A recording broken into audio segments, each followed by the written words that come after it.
네, 할렐루야.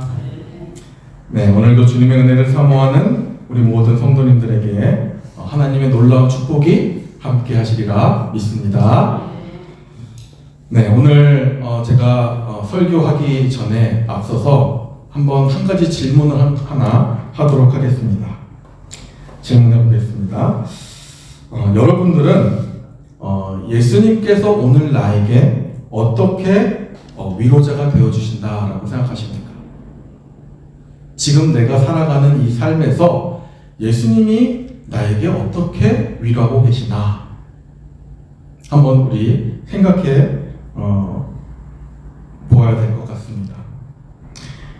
하나님은 때때로 우리가 많이 들으셨겠지만 말씀의 은혜로 나에게 응답하십니다. 실제로 하나님이 우리가 말씀을 읽고 말씀을 들을 때 하나님의 음성으로 우리에게 응답하시는 것이죠.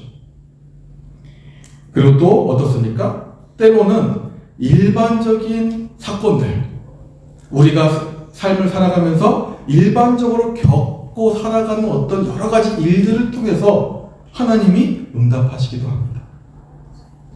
그리고 또 한 가지 무엇일까요? 또 한 가지는 우리의 기도를 통해서 하나님이 하나님의 어떤 뜻을 펼치시고 또 하나님이 이렇게 하시는구나라는 것을 깨닫게 하시면서 기도의 응답을 주시는 것이죠.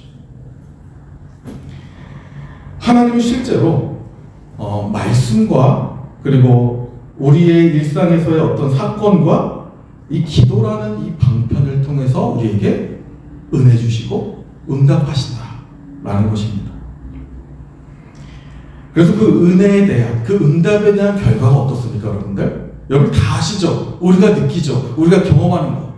그 응답의 결과는, 오늘 하나님이 정말로 살아계시고, 지금도 하나님이 모든 이 세상 만물과 나의 삶과 나의 이 걸음들, 내가 가는 모든 길을 통해서 오늘도 하나님이 세밀하게 운행하고 계시고, 그리고 오늘도 나를 돌보시는구나 라는 것을 하나님 깨닫게 하신다는 겁니다.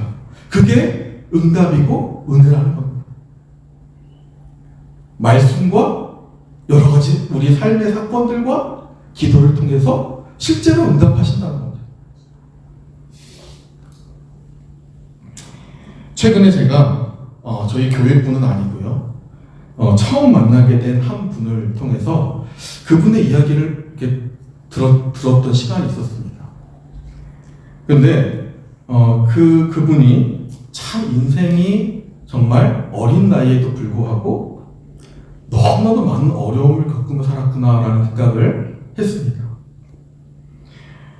그분이 겪었던 가장 큰 고통은 여러 가지가 있지만 그 중에 하나가 가족에 대한 고통이었습니다. 가족. 평생에 가족으로부터 여러 가지 아픔을 겪으며 살았는데 부모님에게 받았던 여러 가지 학대들, 무심함 이런 것 때문에 굉장히 고통이 심했던 분이었습니다. 그리고 형제들이 있었는데 형제들이 너무나도 많이 형제들에게 폭언을 당하고 살았고 그리고 많은 상처를 받으며 살았다라고 이렇게 얘기를 했습니다. 이분의 이야기를 듣다 보니까 이분에게는 정말 가족이라는 것이 울타리가 아니라 이 가족이 고통이고 아픔이고 상처였구나라는 그러한 생각을 많이 하게 되었습니다. 이 가족이라는 말만 해도 한 5분 이상을 계속 울어요. 말을 이어나가지 못합니다. 우리가 생각하는 고통과 실제 그 고통에서 아파하고 있는 영혼의 그 생각은 현실은 너무나도 크다는 거죠. 얼마나 아프길래 그렇게 계속 눈물을 흘릴 수가 있는가.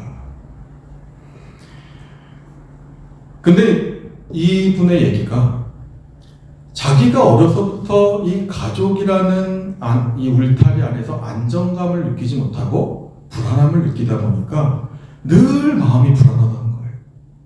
어렸을 때부터 초등학교 때부터 계속 불안했는데 그 불안한 마음이 사라지지가 않는다는 겁니다. 그래서 사람을 만나도 불안하고 친구를 만나도 불안하고 이 가정이 불안하다 보니 가족 밖의 세상은 더 불안한 겁니다. 그래서 이렇게 얘기합니다. 제가 이렇게 불안함이 많은데 제가 경험했던 것은 교회에 때로 나가서 말씀을 들으면 하나님이 나와 함께 하고 계시지 않는 것 같다. 그런 생각을 하게 된다는 거예요. 이 가족 안에서의 경험했던 그 단절감이 마치 하나님과의 단절처럼 느껴진다는 겁니다. 그래서 너무 힘들다는 거예요. 제가 이제 그런 이야기를 한참 이렇게 듣고 앉아있다 보니까요. 여러분들에게 어떤 말을 전해주시겠습니까? 해줄 말이 하나도 없는 거예요. 그런 얘기를 들을 때. 그저 그냥 그의 아픔을 들어주고 그의 마음에 공감해줄 방법 외에는 정말 아무것도 해줄 수 있는 게 없었습니다. 그래서 한편으로는 너무 미안했어요. 이게 목회자로서 뭐 해줄 말이 없기 때문에 그냥 기도할 수밖에 없었습니다. 그분이 가지고 있는 그 아픔 앞에서 제 자신이 너무나도 무기력해 보였습니다. 아무것도 할 수 있는 게 없어 보였죠. 그리고 저 또한 이 가족이라는 울타리를 생각했을 때 또 개인적으로 많은 아픔이 있습니다. 그렇기 때문에 해줄 말이 저 또한 없었던 것이죠. 그래서 제가 어느 날 새벽 기도에 나와서 저기 지금 담임 목사님 앉아 계신 저 자리에 앉아서 그분을 위해서 계속 기도했습니다. 성도님들 다 떠나고 나셔도 계속 기도했습니다. 하나님, 그분의 아픔, 그분의 상처 하나님은 치료해 주실 수 있지 않습니까? 제가 그 마음 너무나도 잘 압니다. 계속 기도했습니다.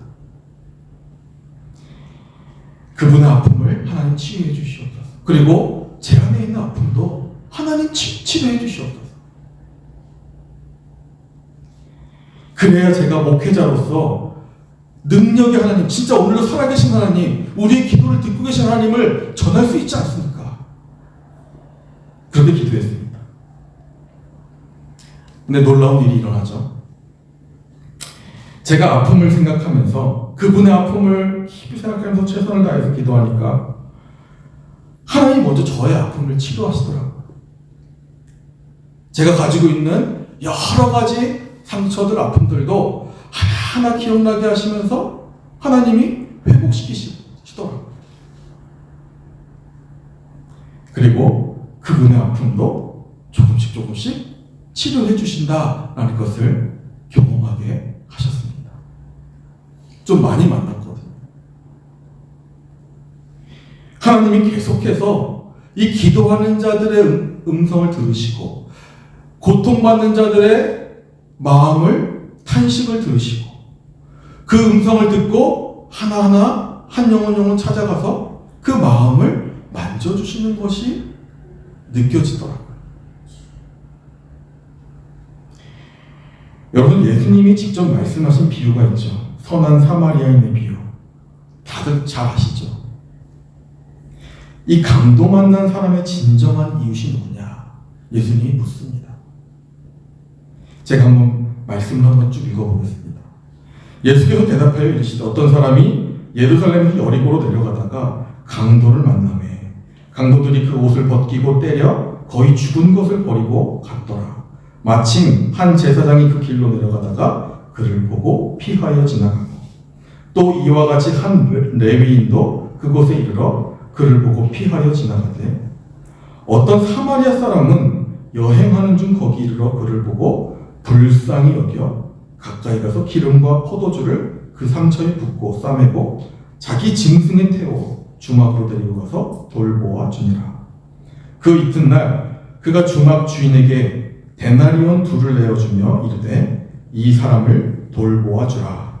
비용이 더 들면 내가 돌아왔을 때에 갚으리라 하였으니. 그 다음 예수님 묻습니다. 내 생각에는 이 세 사람 중에 누가 강도 만난 자의 이웃이 되겠느냐?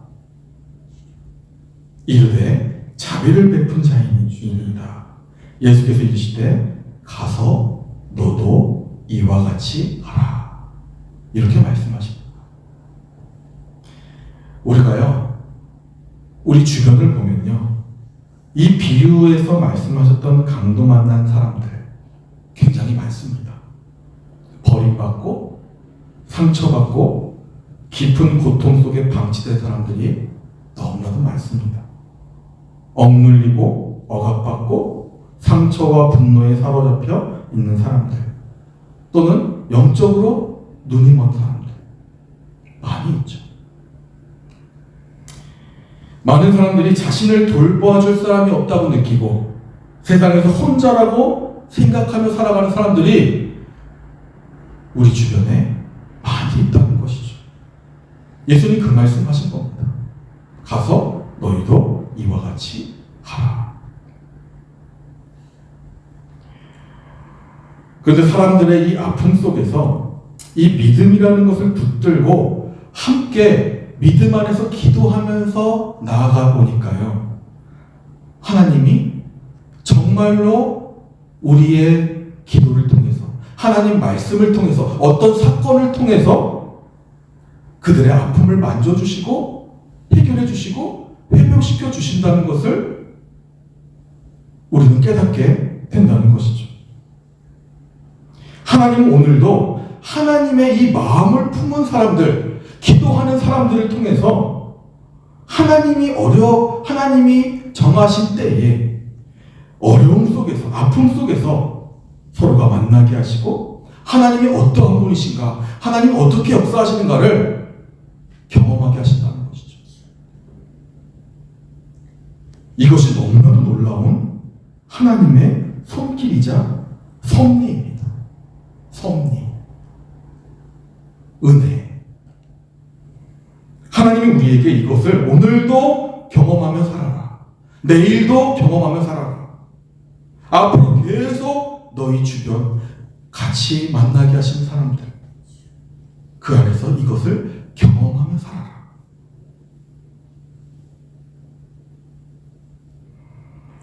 하나님은 오늘도 우리의 아픔을 아시고, 우리의 상처를 아시고, 우리의 필요를 아시고, 우리의 탄식 소리를 듣고 계시고, 그리고 우리에게 찾아와 우리를 붙들어 주시고 위로하신다는 것을 우리는 깨닫게 된다는 것이죠. 이것을 위해 하나님은 우리를 부르셨다는 것입니다. 저와 여러분들을 이것 때문에 부르셨다는 겁니다. 이런 은혜를 통해서 하나님 살아계심을 나타내라. 그것을 전하라. 이것이 제가 서두에 여러분들에게 질문 드렸던, 여러분들의 예수 그리스도께서 어떻게 위로자가 되어주신다고 생각하십니까? 질문 드렸던 질문의 답이라고 생각합니다. 하나님은 오늘도 우리를 부르셨습니다. 지금도 나와 이웃들의 탄식을 들으시고 나와 우리 가정과 우리 교회에게 응답하시길 원하시고, 우리 교회를, 우리 가정을, 우리 삶을 치유하시고 해결하시고 붙드시는 은혜를 경험하게 하시기 위해서, 우리에게 위로자가 되어주시는 하나님을 경험하게 하시기 위해서 나와 우리를 부르셨다는 겁니다. 여러분도 하나님의 이 부르심을 믿으십니까? 그런데 여러분 어떻습니까? 우리의 삶이 어떻습니까? 우리가 하나님의 성도로 부르심을 받고 세상의 빛과 소금으로 부르심을 받았음에도 불구하고 우리 스스로가, 내가 내 자신을 바라볼 때 그 부르심에 합당하지 않다고 여길 때가 많습니다. 우리가 신앙생활을 하다 보면요, 하나님의 사명을 가지고 살아가다 보면요, 이러한 의문이 들 때가 한두 번이 아닙니다. 하나님, 제가 하나님 나라의 사역에 부르심을 받았다고요? 제가 정말 그런 사람입니까? 저 하나도 감당하기 어려운데요. 가정이 이렇게 어려운데요. 우리 가정이 이렇게 깨어져 있는데요. 제가 어떻게 깨어진 가정 앞에 하나님을 증거할 수 있습니까? 지금도 제 안에 상처가 이렇게 남아있고 제 삶에 이런 여러 가지 문제가 있는데 아직도 용서하지 못하고 아직도 미워하는 사람이 있는데 하나님의 나라의 사역을 감당하기에 너무나도 제가 모자란 것 같습니다. 제가 정말 부르심을 받은 것이 맞나요? 여러분은 어떻습니까? 저는 계속 듭니다. 어쩌면 이러한 마음은 우리의 연약함과 죄성을 누구보다 잘 알고 있는 특히 우리 성도들 당연한 반응일지 모르겠습니다. 오늘 출애굽기 3장을 보면 이스라엘 백성들이 애굽에서 노예로 살아오면서 큰 아픔과 고통과 억압을 받으며 살았다는 것을 우리 다 알고 있습니다. 그런데 하나님이요, 그 이스라엘 백성들에게 찾아와서 그 이스라엘 백성들의 고통의 목소리를 들으시고 한 사람을 부릅니다. 누구를 부르셨을까요? 모세를 부르셨죠. 오늘 본문에도 잘 나와 있지만 모세가 하나님으로부터 부르심을 받을 때 주여 나를 사용하여 주시옵소서, 내가 여기 있나이다, 이렇게 얘기하지 않습니다. 오늘 본문 11절에 보니까요 이렇게 고백하죠. 모세가 하나님께 아뢰되 내가 누구이기에 바로에게 가며 이스라엘 자손을 애굽에서 인도하여 내니까. 그 다음 장 4장에 보면요 모세가 여호와께 아뢰되 오 주여 나는 본래 말을 잘하지 못하는 자입니다. 오 주여 13절에 보낼 만한 자를 보내소서. 하나님이 부르실 때 모세의 반응이 이러했다는 것이죠. 여러분, 이 하나님이요 모세를 부르실 때 모세가 어디 있었습니까? 미디안 광야에 있었습니다. 모세의 상황은 이 애굽의 왕자로서의 삶을 시작했지만 하나님 앞에 부르심을 받았을 때 그 상황은 도망자로 살고 있었던 삶이고요. 광야에서 양을 치며 하루하루 근근히 살아가는 마치 자기 자신 하나 지금 살펴야 되는 그러한 상황에 있었던 사람이었습니다. 모세의 삶을 보면 순탄치 않죠. 태어나면서부터 숨겨졌어야 되고 나일강에 버려졌던 인생으로 정말 지울 수 없는 아픔이 있는 사람입니다. 부모를 아버지 어머니라 부르지도 못했습니다. 그런데 그 모든 인생의 여정이 다 흘러가고 지금 80의 나이에서 그 광야 한복판에서 자신감도 없고 때로는 자기 연민, 억울함, 분노, 죄책감, 상처, 무너진 마음으로 하루하루 광야에서 어렵게 살아가고 있던 모세에게 하나님이 부르신 것이죠. 지금 능력도 없고 기회도 없고 실패한 사람이라고 이제 늦었습니다 라고 말했던 그 모세, 그것이 현실 같았습니까? 하나님 왜 지금입니까? 하나님 너무 늦은 거 아닙니까? 차라리 내가 애굽의 왕자였을 때 하나님 부르시지요. 왜 지금 부르십니까?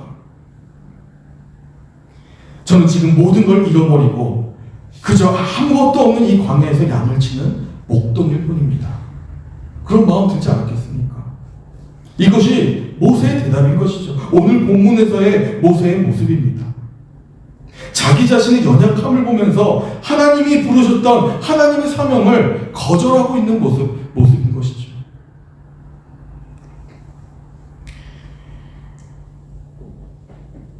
시간이 얼마 없어서 말씀드리겠습니다. 하나님은요, 미 모세의 아픔과 어려움을 모르셨을까요? 다 알고 계십니다. 모세가 얼마나 연약한지, 얼마나 죄에 힘들어하고 있는지, 그의 혈기와 부족함과 모세의 한계와 무너져 있는 모든 마음과 그 현실 하나님 다 알고 계셨습니다. 그리고 또 무엇을 알고 계실까요? 하나님이 모세를 통해 이루실 목적, 섭리를 하나님 어떻게 일하실 것인지 그것도 알고 계셨습니다. 다 알고 계셨습니다. 그래서 12절 말씀 한번 다 같이, 오늘 본문 12절입니다. 다 같이 한번 읽어보겠습니다. 시작. 하나님이 이르시되 내가 반드시 너와 함께 있으리라. 내가 그 백성을 애굽에서 인도해 낸 후에 너희가 이 산에서 하나님을 섬기리니 이것이 내가 너를 보낸 증거니라. 12절 말씀에 보면 하나님이 말씀하시는 부르심의 근거는 다른 곳에 있지 않습니다. 모세에게 있지 않습니다. 어디에 있습니까? 오늘 내가 반드시 너와 함께 있으리라. 하나님이 함께하고 계시다. 그 사실에 하나님 근거를 두시고 모세에게 말씀하고 계시는 것이죠. 비록 모세는 연약했지만 하나님은 능력이 있으셨고 하나님은 힘이 있으셨고 지혜가 있으셨고 하나님은 전지전능하신 하나님이셨기 때문에 내가 너와 함께 있노라 이렇게 말씀하셨던 것이죠. 우리가 출애굽 이후에 너무나 잘 알고 있습니다. 하나님은 모세의 그 낡은 지팡이 하나로 10가지 재앙을 행하셨고 홍해를 가르셨고 형 아론을 붙여주셨고 하나님 나라의 사역을 감당하게 하시기 위해서 채워주시는 하나님을 계속해서 말씀하십니다. 하나님 얼마나 능력이 있으신 분이신가. 나의 모든 것을 알고 내 형편을 가장 잘 아시는 분이시다. 우리가 기억해야 되는 것이 무엇입니까? 오늘 모세는 하나님이 자신을 80년 만에 너무 늦게 부르셨다고 생각하고 그 광야에서 의미 없이 살아가고 있었을지도 모르겠습니다. 그런데 하나님은 모세를 창세전부터 기억하셨고 창세전부터 부르셨고 그리고 만들어 가셨다는 겁니다. 하나님은 누구보다 모세를 가장 잘 아셨고 그리고 하나님이 정하신 때까지 하나님은 기다리셨고 그리고 하나님의 인도하심을 경험하게 됐다는 겁니다. 모세만 하나님의 그 섭리를 깨닫지 못했던 것이죠. 사랑하는 성도 여러분들, 우리가 하나님께서 나를 부르셨고 내가 오늘도 하나님 사명 안에서 받은 사명으로 하나님 주신 목적을 가지고 오늘도 살아야 되고 올해도 살아야 되고 내년도 살아야 될 터인데 우리가 무엇을 바라봐야 하겠습니까? 우리가 내 자신을 바라보면 참 보잘것없고 내세울 것 없고 너무나도 부족한 죄인인 것밖에는 보이지 않습니다. 그래서 우리가 때로는 넘어지기도 하고 괴로워하기도 하고 그런 상황 가운데 어려움에 빠져있기도 합니다. 그래서 하나님이 어떠한 분이신가, 하나님이 나에게 주신 사명을 거절할 때도 있습니다. 이게 우리의 모습이죠. 그런데 우리는 기억해야 됩니다. 제가 오늘 이 강단에서 하나님이 강단을 통해 주시는 하나님의 말씀, 하나님의 음성, 하나님은 어떠한 분이신가 분명하게 말씀해 주십니다. 우리의 연약함 중에서도 여전히 나와 지금도 동행하고 계시며 여전히 지금도 하나님의 뜻을 이루어가고 계시고 나를 통해서 하나님의 나라를 이루어가고 계시다는 사실을 여러분들 믿으시기 바랍니다. 하나님이 함께 하시기 때문에 오늘 나와 같은 연약한 자도 이 세상의 어두움을 밝히는 빛의 자녀로 세상의 썩음을 개혁해내는 소금된 자로 나를 부르셨다는 겁니다. 이렇게 연약하고 죄 많은 우리를 하나님은 그리스도의 몸된 교회로 부르셔서 우리의 부족함을 하나님의 능력으로 채우시는 능력의 하나님 되심을 경험하게 하십니다. 오늘 우리가 우리의 믿음 없음을 하나님의 은혜와 하나님은 그리스도의 의로 그 믿음 안에 믿음을 덮어주셔서 거룩하신 하나님의 사명을 끝까지 감당하게 하시는 하나님을 믿으시기를 바랍니다. 그래서 오늘 우리는 오늘도 하나님 말씀에 의지하여야 되고 우리가 어떠한 상황과 어떠한 사건과 어떠한 환경을 만나더라도 하나님을 붙들며 믿음으로 나아가야 되고 어떤 환경 속에서도 기도하며 나아가야 한다는 것이죠. 그렇게 했을 때에 하나님이 붙드시고 해결해 주시고 은혜 주시고 회복시키시는 하나님을 경험하고 끝까지 하나님 나라의 사명자로 살아갈 수 있게 하신 하나님을 모두가 경험하게 하실 것이라 믿습니다. 이 시간 기도하고 마치도록